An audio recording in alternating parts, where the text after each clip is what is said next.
Hey guys, how we doing?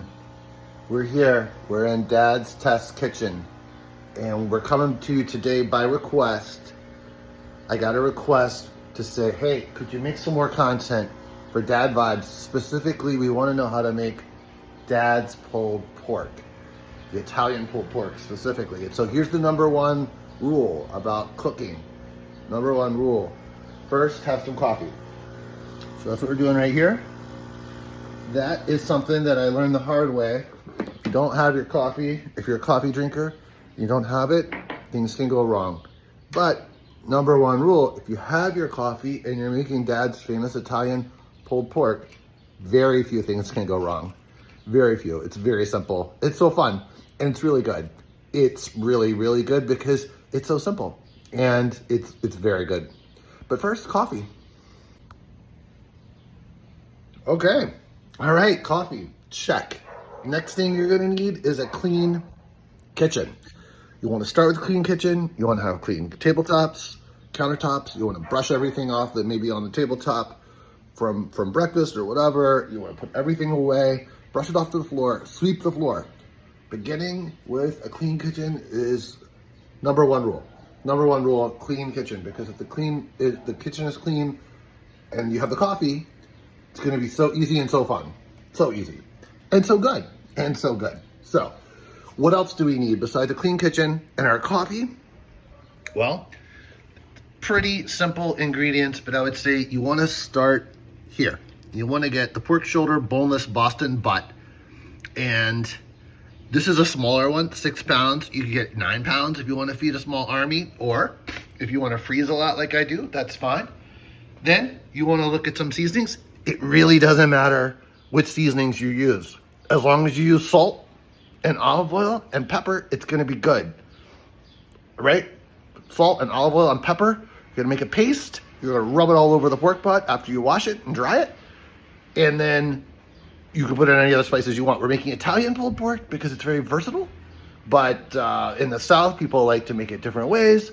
In China, they make it with Chinese spices, in all sorts of spices, and none of them are wrong. So use the spices that you like. Here are the spices that I like, and basically it's Italian spices. So Italian seasoning is nice. Veronica doesn't like thyme, so I don't like to use any thyme.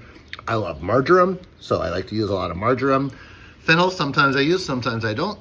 Paprika is kind of nice for color. Salt, I like to use good salt. This is really good salt that I like. Some people put crushed red pepper. I put a little bit on there. Definitely pepper and olive oil. And there's some garlic here and some onions, which we're gonna chop up the garlic and we're making the paste with the spices. But you could also use garlic powder in a pinch. The onion powder is nice because it's just gonna rub on easily, but we are gonna slice up these onions and we'll see, we're gonna cook those when we go to cook. You also are gonna want to do something like this cast iron pot, like a Dutch oven. And you might think sometimes, oh, I got a big pork, and is it gonna fit? It's always gonna fit. You can do huge pork in a cast iron oven because it's gonna cook down, and this recipe is really forgiving. It's so easy, and it's so good. It's so good. So you're gonna like it. Yeah, get your ingredients together, and then I'll show you. It's so easy. We're gonna make a little paste. We're gonna wash and dry the pork butt. We're gonna rub the paste on the pork butt. Then we're gonna sear it on the stove. You do need one of those. You need a stove top that you can put your cast iron Dutch oven on. That would be nice. And the lid for the Dutch oven, which is all made out of metal, which is good, because then it can go in the oven. And that's important. So those are things that you need. We're gonna go ahead and preheat our oven to 375. And even the temperature is really forgiving, you know? It just is like, how long do you wanna go? We're gonna go at 375 probably for about 6 hours. But you'll see, this is really simple. If you, for some reason, wanna do something at 425, it'll just be shorter time, or 325, you can go longer time. It's really flexible. Okay, so I'll be right back when we're making the spice mix. Okay, so a couple of things I meant to tell you. There are some things you don't need. Here, I would say these are optional, but you don't need these. You don't have to be too precious about your spice paste mix. The other thing you do not need is sugar. Some recipes will call for putting sugar in pork, and that's just not necessary. You don't need that. What you do need is you do need a place where you can wash your pork. I like to do it in the sink because the sink is really nice and clean.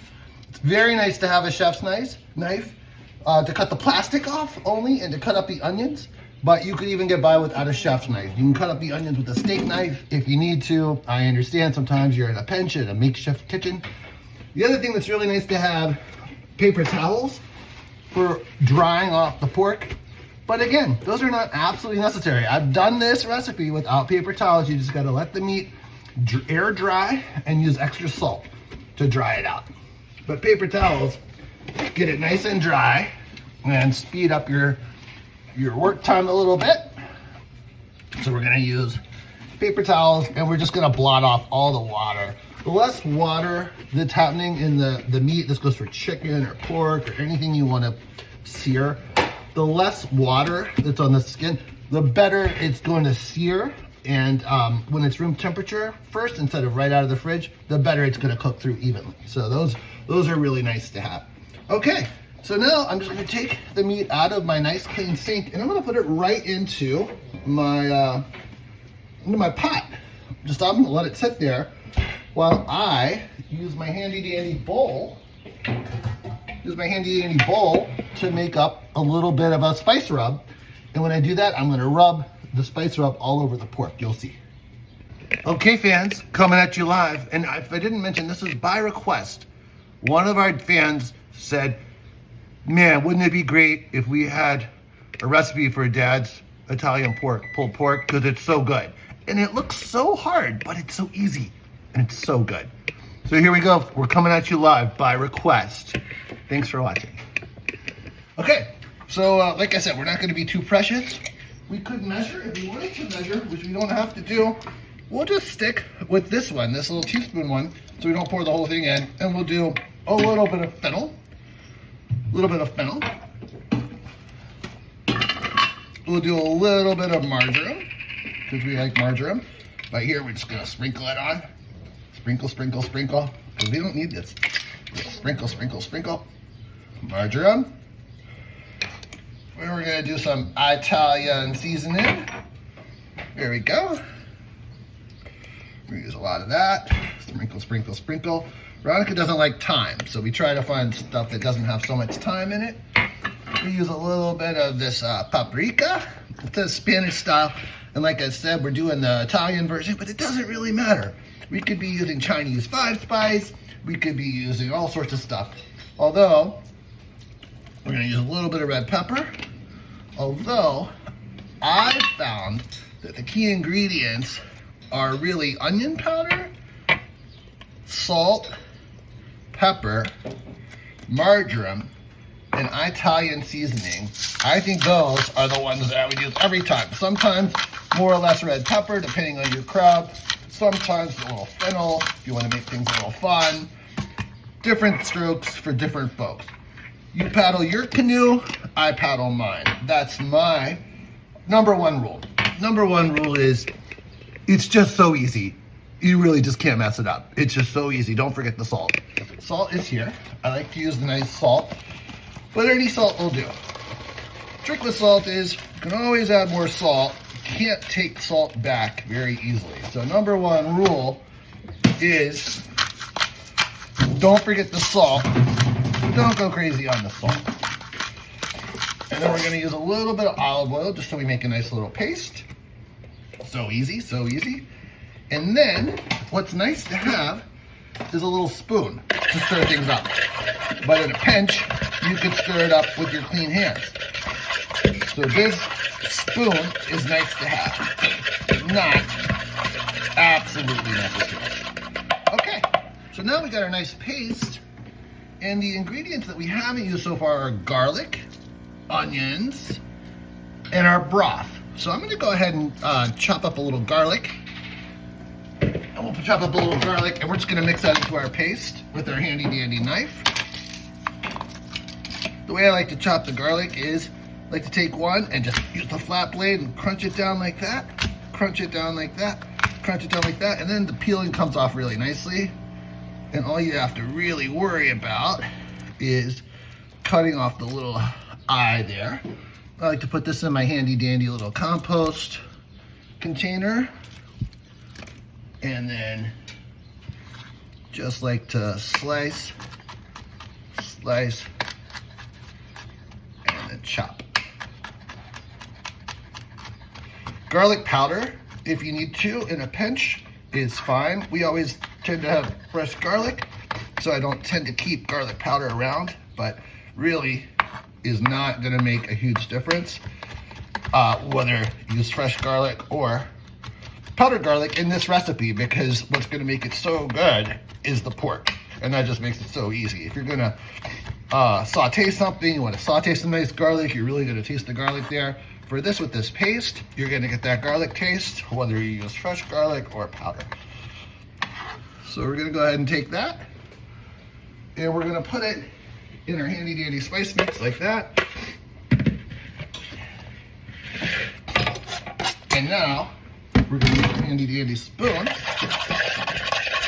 paste it up. And once that's nice, we're gonna bring it and we're just gonna basically put it onto our pork like this. We're gonna use our hands, and this, I would never recommend using anything but your hands, because you wanna be able to get into all the cracks and crevices on the pork butt, which sometimes people wonder why they call it pork butt. And why is it called pork shoulder or pork butt? And I'll tell you, I'm not a butcher, but if you think about it, the shoulder on a four-legged animal is really the same cut of meat, more or less, as the butt.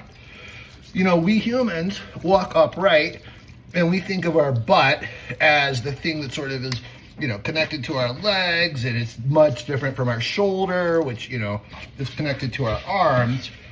And for four-legged animals, including when humans were walking around on four legs, the function of those parts, of our body, the butt and the shoulder, were kind of very similar. You know, it's like you don't really think about pigs having arms and legs. You just think about them 4 legs, and the thing that connects their back legs is their butt. The thing that connects their front legs is their shoulder. So I think from the butcher's point of view, we're not talking about a wildly different cut of meat. Although, what you're gonna look for when you're buying the meat in the market is pork shoulder, Boston butt, sometimes called a picnic ham. So you can look for those items, and you're basically looking at, you know, this is 6 pounds, but you, like I said, you could do a 9 pound, you could do 12 pound, you know, you could do a bone in. Bone in is gonna cause it to cook a little bit longer, and you're gonna wonder, is it gonna fit in my crock pot? The answer is yes, it's gonna fit. It's gonna fit, because it's so easy. It's just so easy. It's gonna cook down, it's gonna fit. So here we are, we got this, and we're next gonna move over to the stove because it's time to sear. So let's get serious. Okay, so we're ready to put this pork on there. So go ahead, we're gonna put it on there to sear. One thing I forgot to mention that is very handy to have is a spatula and some long tongs, because what we want to do is we want to sear each side of the meat. We're going to let it get nice and brown there after about 3 or 4 minutes on a high heat. Then we're going to use our spatula and our tongs to manhandle it a little bit, grab it up, and put it like this, like there. So we're going to turn it on that side, then we're going to turn on that side like a cube, so we get all 6 sides seared. And after that, we'll talk about our next steps. All right, we got the oil sizzling there. You can see it's steaming. Now we're not really trying to cook the pork this way. All we're trying to do is to get a nice sear on it, on the bottom. That's why cast iron is so nice, because cast iron will give you a nice, heavy metal sear. And the other nice thing about the cast iron is it'll have a nice lid, and then the whole thing can just go into your oven. You don't have to use cast iron for this, but it's just a one-stop shop. You know, you could, if you needed to, you could sear something in a pan like that, or some other type of pan, and then you could move it into a pot, a different type of pot with a lid to go into your oven. Here, we're just keeping things simple. We're making cleanup nice and easy by using fewer pots. Okay, so now we're going to turn our pork over in the pot. And for that, I like to use, you can use a different level. I like to use some tongs so you can kind of grab it. And I use a spatula. So here you can see how it got nice and brown on that side. Now I'm just gonna flip it over in the pot and just do the other side. I'll show you what that looks like. There, you can see I just flipped it over. And I'm gonna do the same thing for every side that I can. I'm just gonna flip it over.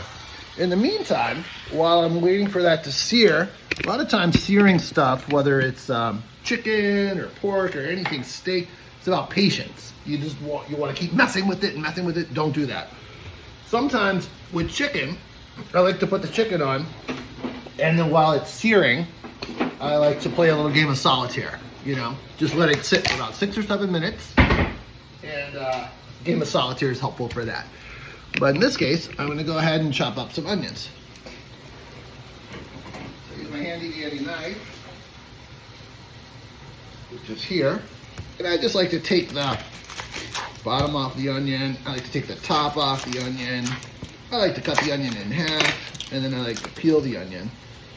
There's a lot of different ways of slicing an onion, and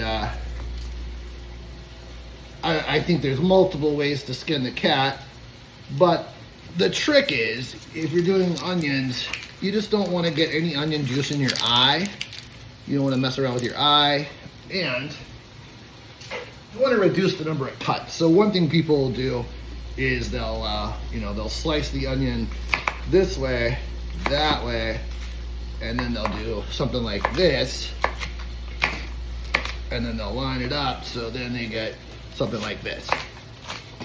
Well, that's one way to do it. Watch your fingers. We're not worried about making it a particular size or whatever, because it's just all going to cook down in a minute. We're going to add it to the pot. It's all going to cook down. But you can see the idea is to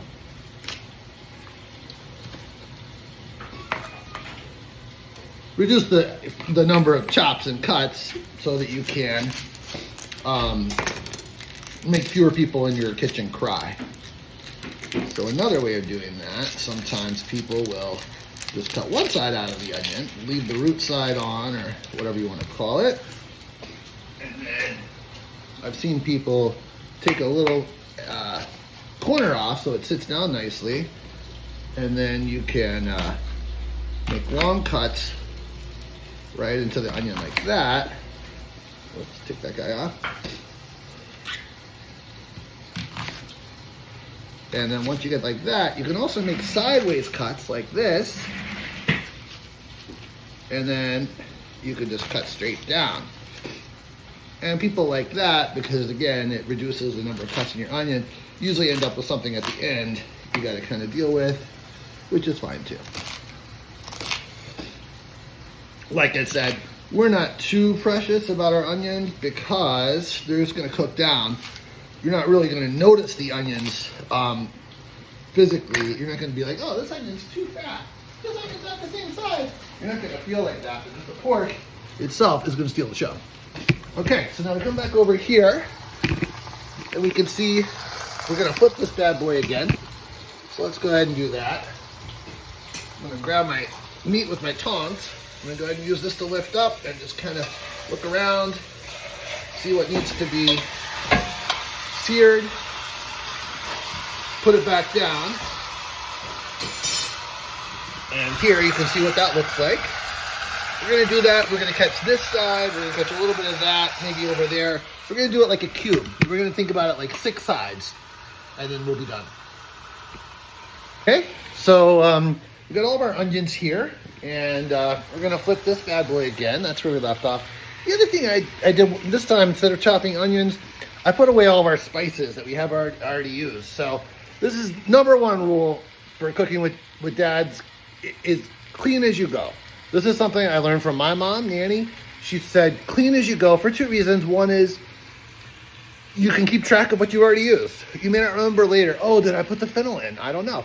I remember because I just did it, so I'm going to clean as I go. When I have a minute, I'm going to go ahead and put that away. Thank you, fennel. Thank you for your service. you have done a great job. You go back to your home, take a break, right? So the other reason is you want to start with a clean kitchen, you want to end with a clean kitchen. And if you clean as you go, then after you're, got everything set up, you don't have to worry about a huge mess at the end. It's chaotic, You can clean as you go, so then your cleaning job at the end is a lot easier. It's just basically wipe down your counters, wipe everything on the floor, sweep the floor, mop up any spots, work from top to bottom. Easy peasy. Okay. All right, so I'm gonna flip this guy and we should be almost done. Pick him right up there, put him right down. Doesn't have to be hard. There we go. You can see, once we get this side and maybe one more thing, we should be good. You can see that the pan itself is hot. The Dutch oven is hot, so we're getting a nice sear. You can hear it. And for this, let's just do it again. It's very forgiving. So, oh, you know what? I'm running out of time. I need to hurry this up, Dad. Well, no problem. Oops. No problem. Let's just use the heat from the pot to flip it over. All right, flip it over. We made a little mess. That happens sometimes. Just wipe it out. Keep moving. Keep on moving. All right. Let's see. We got a little sizzle there. You can see we still got to hit that one part right there. It's all going to get cooked later. We're really just trying to get a nice seasoning. And it's a big hunk of meat, so kind of have to work around it. You have to work on its own schedule sometimes. There we go. Here, I'm a little bit off there. There we go. Very good. Very good. And this has just been on high. It doesn't have to be on super high the whole time. You can see, you want to make sure down there it's anything burning. There's a couple of options that we have around this point where we seared almost all the sides of the cube. There's two options really that people use. One option people use is they use broth. Could be chicken broth, could be other broth, could be vegetable broth, could be water with salt, could make your own broth, that type of thing. The other thing people use is like a dry white wine. And because it's Italian, I think the Italians like to cook with wine. It's a fruity, flavor. The alcohol burns off, so it's not like you're gonna get drunk on it. But for my purposes, what I like to do is I just like to use the broth because it's easy, and I think it has a nice flavor. But first, don't forget about our onions. I'm gonna go ahead and put our onions in there. I'm gonna put our onions in there. I'm gonna put the onions just right on top of everything on the sides. Ultimately, I want the onions to sit on the pan so that they get nice and caramelized over time as they cook. But I'm not too worried about it right off the bat. Because what I'm going to do is I know I'm still going to turn my pork again. So these onions are on top right now. They haven't found their home yet. That's okay. Because I'm still going to turn my pork one more time. And when I do that, the onions are going to fall to the bottom. So right now, the pork is taking up a lot of the surface area, but I don't really care because when I pick it up, the onions are gonna float down. So let's see if I can do that. Grab a big hunk of meat, turn, big hunk of meat, turn, turn, turn. All right, excellent. And there we go. That's nice, isn't it? Okay, that's good. Now we got the onions that are sitting down on the bottom more. We got the pork that's been seared on pretty much all the sides. Now we're gonna add our broth. How much broth, you say? It really doesn't matter. It doesn't matter that much. You could do half a cup, you could do a cup, you could do a cup and a half. Doesn't really matter. I know that there's 32 ounces in this, which is 4 cups. I know it's about half full, so it's about 2 cups. I'm gonna use about a cup. It's about a cup, but I'm not even measuring. It's not that hard, not that precious, but it's gonna be good. It's gonna be good regardless. So now we got our onions in there. We got our broth in there. Put our handy dandy lid right on top. We got our oven on 375, and we got a place in the oven. And that's it. We're gonna put her in. Let's go ahead and do that. Go ahead and put her in the oven. Oh, this is important. You will need pot holders. You will need some type of hand protection. I love these. My kids gave me these one year for Christmas and I love them. And you just use them, pick them up and put it right down. Place it in the oven. And then you want to set your timer for about 6 hours. And that's gonna depend on the size. So for me, it's 6 pounds, I would say about 6 hours. If it was 8 pounds, I would say it was probably about 7 hours. But it's maybe every 2 pounds, you could add another hour. And then you want it to get to an internal temperature of, I believe they would say 190. 190 degrees Fahrenheit is your internal temperature for your pork. And for that, it's very, very handy to have a handy dandy meat thermometer. I like this one, and don't go crazy if you don't have a meat thermometer. It's not the end of the world. If you cooked it and you cooked it for a long time and then you take it out and you cool it and you can tell if it shreds apart, if it falls apart easily, it's fine. Pork is relatively forgiving. You don't want to undercook anything, and if something doesn't look right, definitely don't eat it. But meat thermometer is a good investment. And I would say over my life, I've probably had 12 different meat thermometers. You know, it's a thing that you don't use often enough that sometimes it gets misplaced or lost. Don't sweat it. Just get another one, get another one. And if you don't have it, that's okay. You can make do without it. All right. Okay, so we got about 6 hours on the clock. Definitely use a timer. And then what we're going to do is we're going to check it. We're not really going to do anything, but it's like maybe halfway through. We're going to be nosy. We're going to open it up. We're going to look at it. We're not even going to turn it. It's just sitting in that water. It's sitting in those onions. It's just cooking at 375, and it can do that all day. So that's the beauty of pulled pork. Then in about 6 hours, so it's 10:30 a.m. now, approximately, around about 4:30, I'll take it out. I'll cool it, and then I'll serve it. I'm going to take it to the community garden and serve it for our solstice party tonight.